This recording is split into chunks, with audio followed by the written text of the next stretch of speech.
Mbukeli ngiyazi-ke iqhala bese likubambile uyibuza nje ukuthi kanti lingena nini leli bika elithinta kancane uzizwe ukitazeka uhleke wedwa malingena. Phela lelo bika-ke ilona elisuke lisho ukuqala kohlelo lwesidlo sasekuseni ekhaya jikelele. Liphakathi-ke manje isonto sekusele kancane uvuka bo. Njengoba kusebusika nje ekuseni kumnyama bhuqe. Uma unganakile ungayitshela ukuthi kusasebusuku kanti sekusile. Ngiyabona ukuthi uyimboze ngengubo uvezise lodwa ngaphandle kwayo unqena ukuvuka kulamakhaza ashubisa umkantsha. Vuka bo. Angithi wena wathi ufuna soft life manje uzothola kanjani kulele lapho lahlela eceleni leyo ngubo uhamba uyogeza. Kuyakhala manje okungodado akubuyanga nesikhaftini selokhu kusho kancane nje ukuthi mama bengisibekela ngisasiboni. Lufikile-ke uhlelo lwakho njengenjalo luphethe wena mhlahla wesimo sezulu indaba njalo. Ngihamba-ke nomadlongothi ulokhu nje emamatheke njalo. Soze ndingamamatheki kaloku sifike sagaleleka ekhaya jikelele.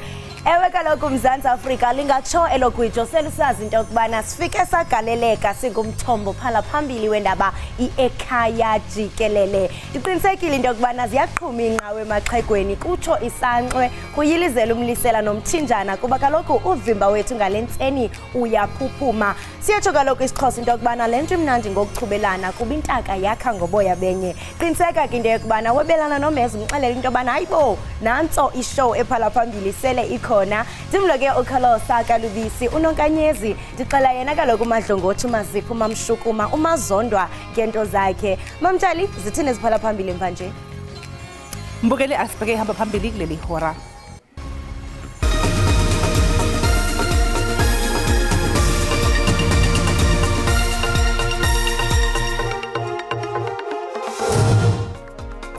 Umengameli wezwe uCyril Ramaphosa uthi uyethemba ukuthi ubudlelwane iNingizimu Afrika enabo neNetherlands kanye neDenmark buzokwazi ukuza nesisombululo senkinga yogesi ekhungethe kulelizwe.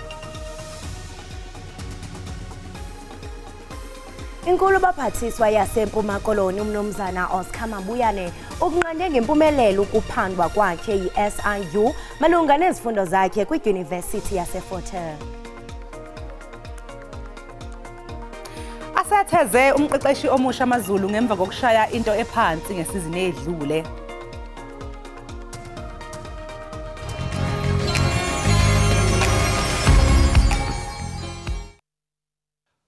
Anindi hoyina Sabelani niyamenya mamelani niyabizwa bekuya kuthetha abanaka kade zenife beniya kubizwa ngubani nazeni sabele bekuya kubonga abani nazeni mamele ikhwelo lityala kaloku mzwako wethu niyamenywa niyakhwetywa ngezandla zinobubela zindembelele kwisitwayizana ekhaya nibizwa nonke jikelele isikhwebu sambona kaloku simnandi ngwaqhubelana.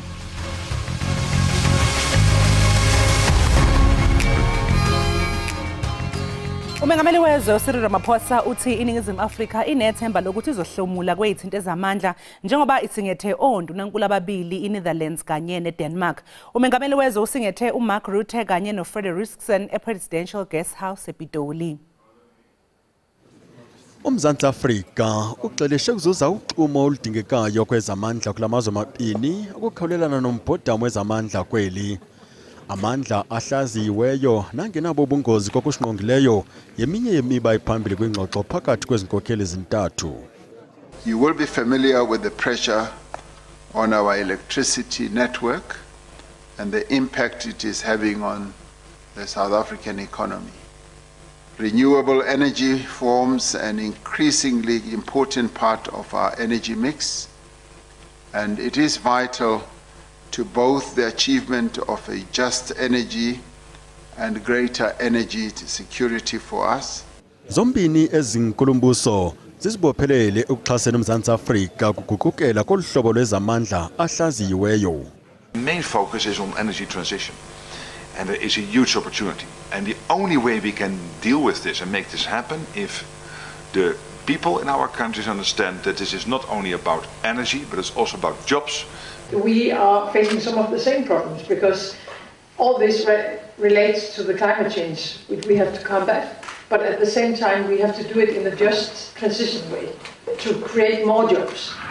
Utyelelo lwezinkokheli ezimbini luza kuncedisa ukuphucula inkqubo yezamandla kweli loMzantsi Afrika nanjengoko eli lisunduzana nengxaki yocimicimi wombane. Umphathiso wezempilo uGqirha Joe Phahla uthethelele umthetho sayilwayo we-insurance yezempilo yesizwe i-NHI esithi yolonto ifunwa ilizwe ukuqinisekisa ukuba wonke umuntu uyafikelela kwinkonzo yezempilo esemgangathweni. Lo mthetho ke uyilwayo upasisiwe yindlu yowisomthetho kutshanje kwaye udluliselwe kwi-NCOP ukuze inqwale nayo. South Africa uneenkonzo ezimbini zezempilo. Icandelo likawonke-wonke elingekho mgangathweni elibonelela abantu abakumyinge wama-85 ekhulwini, ngelixa icandelo labucala libonelela abantu abakumyinge we-15 ekhulwini. Abasemagunyeni kwezempilo bathi le insurance kazwelonke yezempilo ayizokukhetha sinana kwabangathathi ntweni. We ask that the committee focus on the very vulnerable, individuals who are the majority of people in our society who need this care. I-NHI iphakamisa ukusekwa kwengxowa-mali eza kuvumela ukuba kubekho umthengi omnye nomhlawuli omnye kwiinkonzo zempilo. Abasemagunyeni kwezempilo bavumile ukuba oku kudale isankxwe. We do know that the funders are anxious, and we have seen the negative comments in the media space from the funders.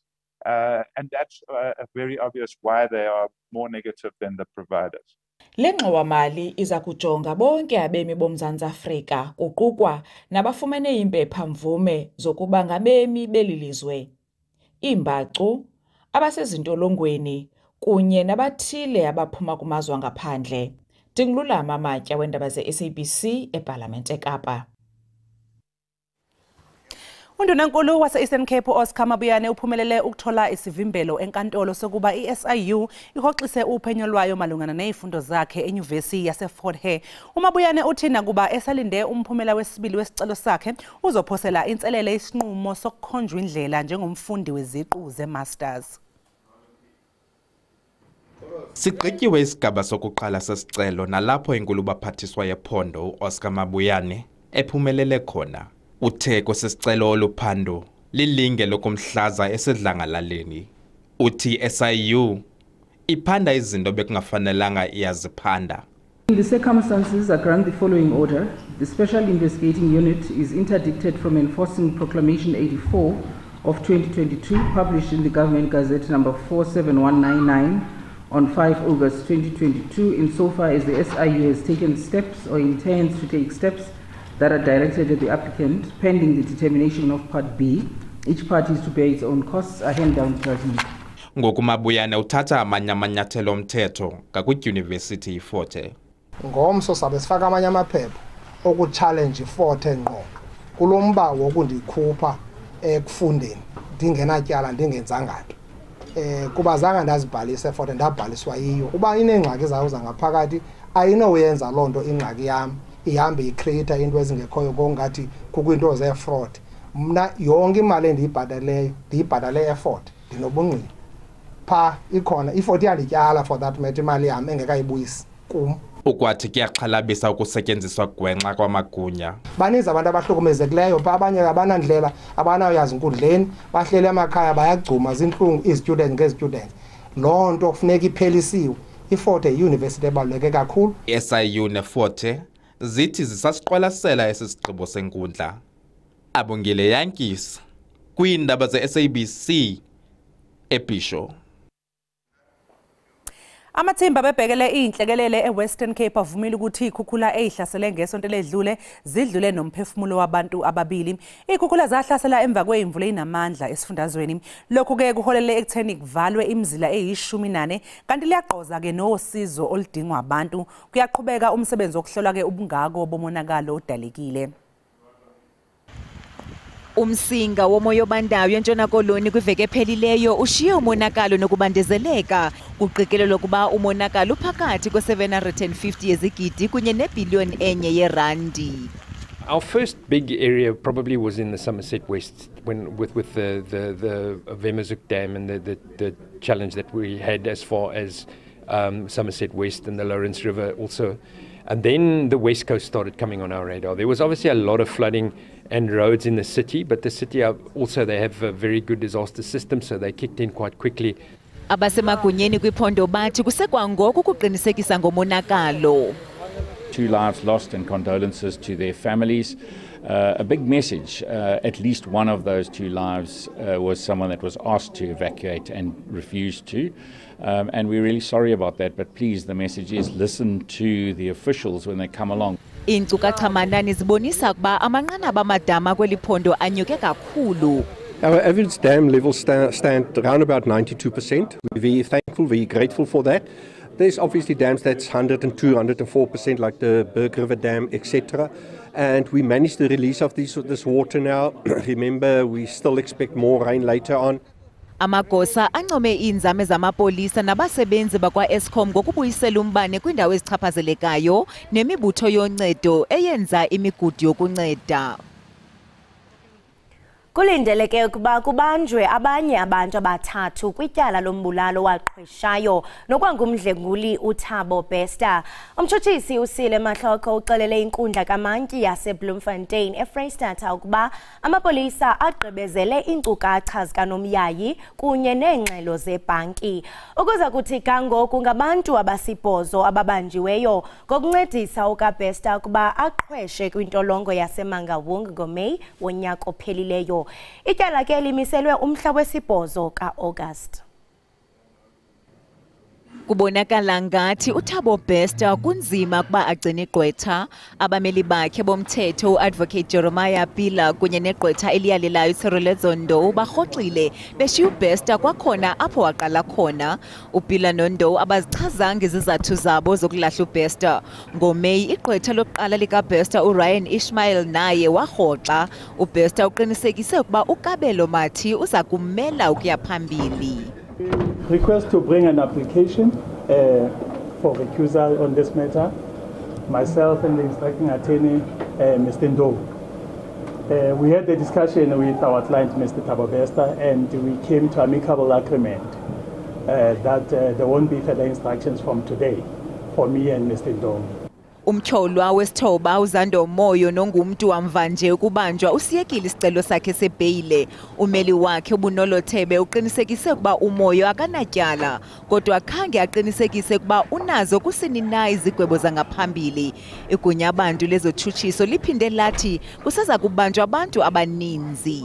We are hoping, we are saying that we are hoping that come the 8th of August we'll have an idea as to how many accused are going to be arrested, if there's going to be an arrest, and how far the investigations are going to be. Usapho lukaKatlego Bereng nekwafunyanwa umzimba wakhe utshiswe kwisisele sentolongo kaThabo Bester luthi lunethemba lokuba ubulungisa buyenziwa. Thank you. You know, it is encouraging to see to it that, you know, behind the scenes the investigation is still going and they are working hard. You know, it gives us hope. Because yes, we know that more arrests still has to be made. Kusenjalo umantyi umuhlolo Rhabisi usikhabile isicelo sikazolile sekeleni sokuba angayi kwinkundla elandelayo. Igqwetha elitsha likaThabo Bester licela ukuba uBester avele ngokwakhe ngomhla olandelayo nalapho oko kungakhatywanga ngabotshutshiso. Kulokoza inhlansi yethemba ezakhamuzini osekuphele isikhathi eside zilinde ukwakhelwa izindlu zamanani aphansi kumasipala wasemthonjaneni. Le ndawo ithuba lethu ike yabhekana nezingqinamba ngenxa yokuntuleka kwamanzi kanye nogesi. Izakhamizi zaseMelmoth bezinethemba lokuthi zizophuma emjondolo ebezihlala kuyo. Kodwa manje amathemba abo abelokhu eshabalala njalo uma bedlula eduze kwalezindlu ebekumele bahlale kuzona. Amalungu omphakathi asohlwini lokuthola imizi athi akakholwa ukuthi uhulumeni uyoke aliphothule lohlelo lokwakhiwa kwalezindlu. Kade ngabhalisa ngihlezi emjondolo silinde izindlu. Angazi noma ithemba ngisaluthola yini ukuthi izindlu soyithola ngoba ngihlele ngidlula ngiyayibona ziyalimala kodwa manje asingene phakathi. Sesiside isikhathi. Umnyango wezokuhlaliswa kwabantu kwaZulu-Natal uthi zonke izinhlaka zikahulumeni kumele zifeze imigomo yazo. uthi kule ndaba yamanzi siyimisele njengomnyango kanye nalama bulk services amanye ukuthi sesinikele ukulekelelana nedistrict ngemali engekho ngaphansi ka19 million ukuze accelerate. Umasipala wesifunda iKing Cetshwayo uthi bamatasatasa ukuze baxazulule izinkinga abazithola kulabo ababephethe phambilini. Ngo2011 ngenkathi iproject iqala ababekhona ku-administration ngaleso sikhathi both administrative and political should have made sure ukuthi ama-plans are in line because ngenkathi iproject idesignwa izindlu idesignwa idlule kwi-district yaziswe ukuthi kuzofuneka amanzi angaka kufanele amanzi abe khona. Ngingononhlakanipho Magwaza ezindabeni ze-SABC eMelmoth. Mbukeli ake sithi nje ukuvakashela ngaseyitolo sizobuya emva komzuzu.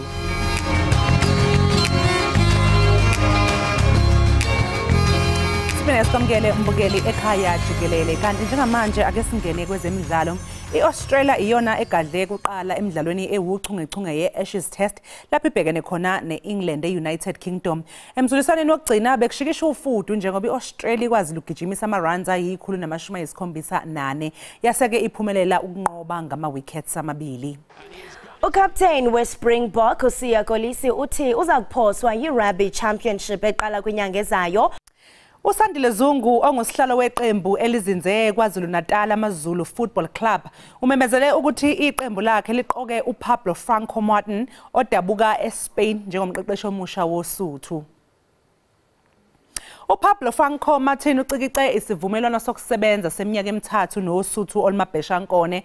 Lo mqeqeshi oneminyaka engamashumi-43 ubudala usake wacija amaqembu khona kuwo iSimba SC yaseTanzania, iKatia SC yaseKuwait. Phezu kwalokho ke uke wasebenza njengephini lomqeqeshi weReal Madrid.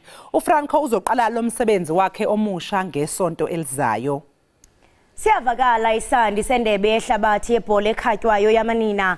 Intombazane eneminyaka eli-17 uSinazo Ntshoda Gcebe unethemba lokuthatha inxaxheba kwilizwe lakhe. Lo mdlali webhola ekhatywayo waseGqeberha sele ubonile umgangatho wakhe webhola ekhatywayo emele uMzantsi Afrika kwiminyaka engaphansi kwe-17 xa wayeneminyaka eli-15 kuphela.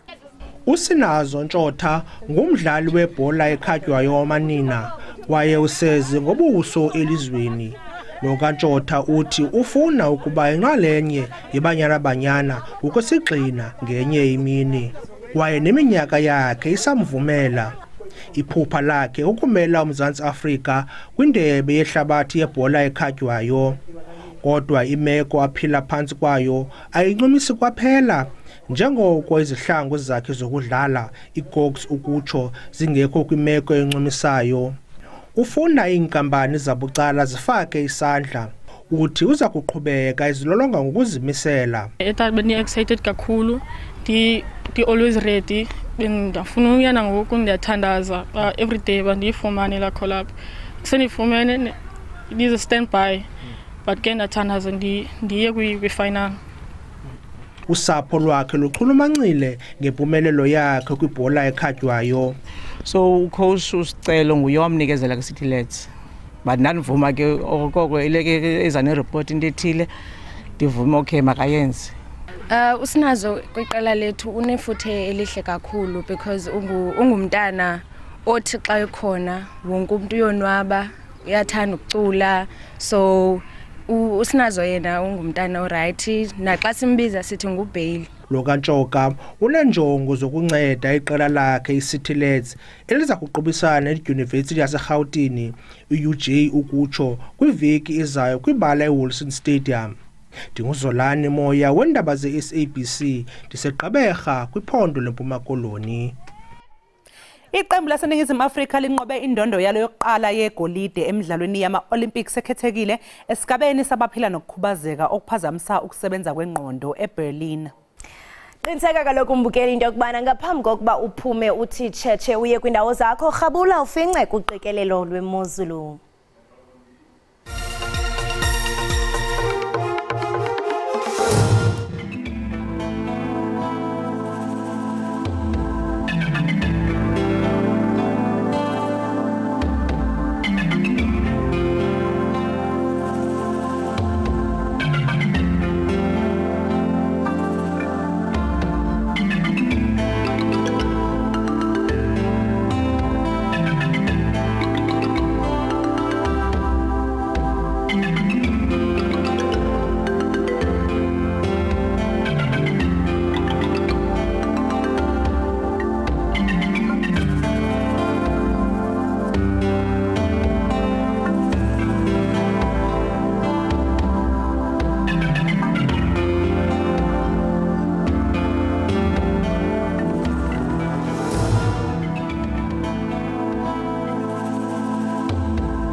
Siphinde sikamukele mbukeli ekhaya jikelele kanti ke mangabe siqhubekela phambili iningizimu Afrika yemukele icukuthwane ivela phesheya kwezilwandle nokungundunankulu ababili uMeta Frederiksen waseDenmark kanye noMark Rutte waseNetherlands laba ke bahlangene esifako eMmagatho Presidential Guest House ekomkhululezwe ePitoli. Umengameli wezwe uCyril Ramaphosa izolo uthe womabili lamazwe avakashele iningizimu Afrika anobudlelwano obuhle nathi wathi futhi ke lobu budlelwano bebulokhu nje bukhula ngamandla kuleminyaka edlule. Umengameli uqhube wathi uyazi ukuthi njengoba bese budlelwaneni nje zikhona ke nezingqinamba ezikhona njengoba iningizimu Afrika ibhekene nenkinga yogesi ekhahlameza umnotho wezwe.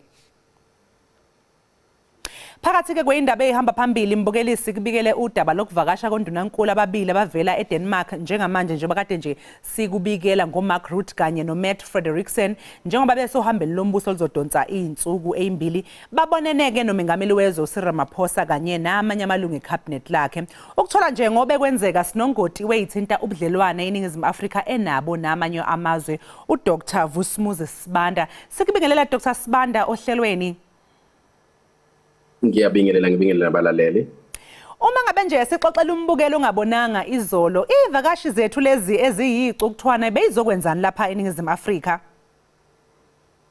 Ake ngithi ukuvakasha kwabakhokheli laba ababili nethimba abahamba nalo kuyikhona ngempela esingathi indlela yokudinga ukwakha ubudlelwano ikakhulukazi kwezomnotho lezi ezihambisana kakhulu nokukhanda ugesi kube sikubiza ngama renewable energy sources kanti ke futhi njalo bebeze nosomabhizinisi ukuthi bazi ukuthi bakhulumisane nezwe leSouth Africa ukuthi mhlawumbe labantu abangosomabhizinisi kulamazwe nabo bangeza njalo bazotshala izimali lapha eSouth Africa.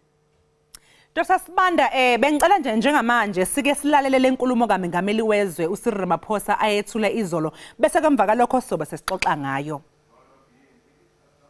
You will be familiar with the pressure on our electricity network and the impact it is having on the South African economy. Renewable energy forms an increasingly important part of our energy mix, and it is vital to both the achievement of a just energy and greater energy security for us.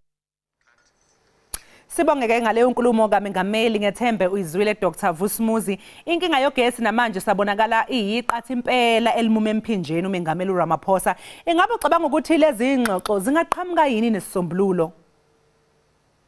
Ngicabanga khona ukuthi ngempela lezi inkulumo zingaletha isombululo kakhulukazi kugesi uma ubhekisisa kahle ungabheka amanzi ugesi kwela seZimbabwe ngase Kariba River uwenziwe ngayo lamandla awe hydrogen kumbe lamanzi okusho khona ukuthi uma lokhu yinto eyenziwe ngabelungu ngesikhathi besaphethe leliyazwe okukhomba amandla amanzi ekwenzeni ugesi kanti njalo amanzi kuyikuthi yikho lokho esibuza ngama into evuselelekayo ngoba njalo mayizulu lisina kumbe kungakhiwa amadamu amanzi angatholakala kalula kungakho sicabanga ukuthi ukusetshenziswa kwamanzi kungeyinye yezindlela ezibaluleke kakhulu ekuthini ugesi ungaswelakali. Udaba ke olusematheni nje ke kulezi izinsuku yilolo phela oluthinta ubudlelwane beningizimu Afrika kanye neRussia njengoba kunamazwe ashaya amakhala ngalokhu kuba ngumumba nedlelo ke kwalamazwe womabili iNetherlands kanye neDenmark wona ke ami kuphi ngalolu daba lweningizimu Afrika kanye neRussia? Ngicabanga khona ukuthi enye yezinto enza ukuthi nalolu hambo olabaphathi beDenmark neNetherlands luze lube khona kuyikuthi ngemva kokuba kube khona ithimba ebeliholwa yiSouth Africa ekade lihamba ukuyoxoxisana ngokuthula phakathi kweRussia neUkraine kutsho khona ukuthi ukuphumelela sobala kweSouth Africa ekuthini ithi akube khona ukuthula kule yandawo kanti njalo ukuzwakala ukukhomba khona ukuthi sokungavele kwenze ukuthi ubudlelwano beSouth Africa noDenmark noNetherlands nabo bakwazi ukuthi baphakamele ekuthini baxoxisane neSouth Africa ngoba amazwe amaningi awaluthandisisi kahle udaba lokuthi iRussia isihambe yahlasela iUkraine. Ngakho ukuvela kweSouth Africa ibonakala ukuthi ingathi ithanda ukuthi ingami nokulwa kodwa kube khona ukuthula kuzoyenza ukuthi lobu budlelwano buqine.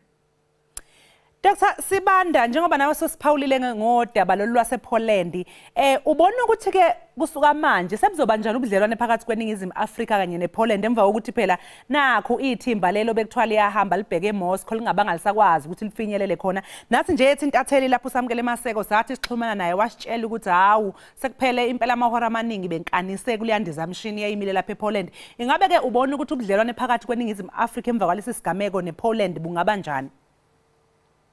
Ngicabanga ukuthi iSouth Africa iyazwisisa kahle ukuthi bekukhona iphutha elenzakele ngakho kusho khona ukuthi uma abedeko mhlawumbe kumbe abobudlelwane nezangaphandle bangaxoxisana kahle nePoland ukuthi cha ngempela siyalamukela iphutha kanti siyaxolisa ubudlelwano ngebe bumoshakale kangaka ngoba ayatholakala amaphutha nakhona lingelinye lamaphutha angajwayelekile angathandekiyo ikakhulukazi makukhona nezikhali ngoba kuyakhomba khona ukuthi kube khona ukudelela mhlawumbe indlela ezokuhamba kwezwe lasePoland kanti ke ekunxuseni ke iDenmark neNetherlands sokukhomba khona ukuthi iSouth Africa ifisa ukuthi ifinyelele kwamanye amazwe ukuthi yakhe ubudlelwano bayo bube buhle kanti siyabona njalo ukuthi njengoba iSouth Africa ingelinye lamazwe akuyiBRICS okuba ngumkhandlo njalo owezomnotho kuthi ukuthi uma iqhelisa ubudlelwano namanye amazwe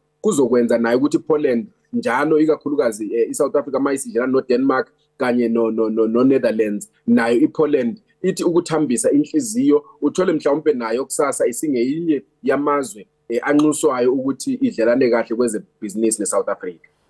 Ngaphambi nje ukuthi sikudedeleke Dr. Sibanda ngiyathanda nje ukubona wakho umqondo ukuthi wena mhlawumbe ucabanga ukuthini ngalolu daba lwaseRussia ubona ukuthi umengameli uVladimir Putin akezeni lapha eNingizimu Afrika noma mhlawumbe hayi angezi.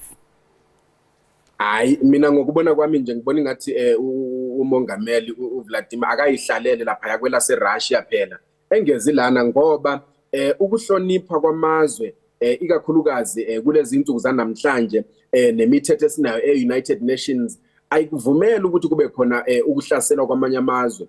iRussia uma ibibona ukuthi mhlawumbe isenkingeni yona ibingeqinisa ezayo ezokuphepha kwelayo ilizwe kodwa ukuhlasela elinye izwe iphilise abantu kabuhlungu empeleni angafika lapha umnumzana umongameli uPutin sokungenzeka ngoba iSouth Africa ilizwe eselibone kakhulu ukuthi umthetho ngesinye isikhathi uyaqiniswa njengoba sabona kusenzakala nakuBashir okutsho khona ukuthi umongameli maye ngathi hayi akeze phela uVladimir lapha abantu bazoshesha baye enkantolo ephakeme lapha yabayofaka isicelo esiphuthumayo abese botsha impela umongameli uVladimir ngokunjalo kanti kuyabe kungayona into embi ukuthi aboshwe phela ukuthi ayiphendula kulawo macala kungakho ngisithi ngokubona kwami ukuze nje mhlawumbe kube khona ukuthula akangezi nje la ekhaya. Hayi sibonge kakhulu ke Dr. Vusumuzi Sibanda ngesikhathi sakho ube nosuku oluhle. Ngiyabonga ngibona ukubalalela. Lawo ke umbukeli bekungoti wezobudlelwane namazwe omhlaba uDr. Vusumuzi Sibanda besixoxela kabanzi ngokuvakasha kaNdunankulu ababili abavela phesheya kwezilwandle. Uchazile ke ungoti ukuthi bazokwenzani kanti futhi sibese sibheka futhi nokuthi lamazwe wona zizwa kanjani ke ngobudlelwane beNingizimu neRussia ke ekaPutin. Hayi uyasho impela uDr. Sibanda mase ngimbuza nangovo lwakhe lokuthi ubona ngathi uVladimir Putin umongameli kungenzeka eze noma mhlawumbe kungcono ukuthi ahlale eRussia. Hayi uPaula ngokuthi hayi yena ubona ngathi kungcono ukuthi nje ahlalele kwelaseRussia angezi lapha eNingizimu Afrika. Miningi ke imbona nani babukeli nembono ehlukahlukene mayelana nalolu daba. Ningakhohlwa phela singakwazi ukuthi nixhumane kanye nathi einkundleni zethu zekuxhumana @Ekhaya Jikelele. Okwamanje ngembukela ke sijike qunga sayidolo sophinde sibuye emva komzuzu.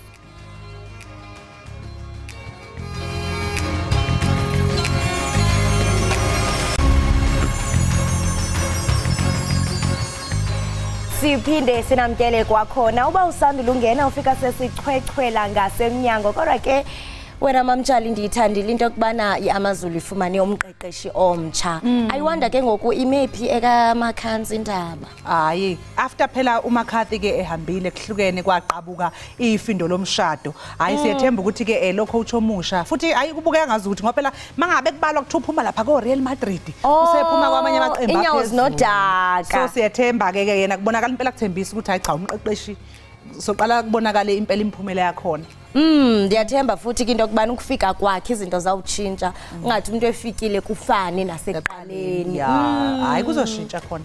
Kodwa ke indaba zethu zaphuphuma kunjalo njoko. Njeke. Ewe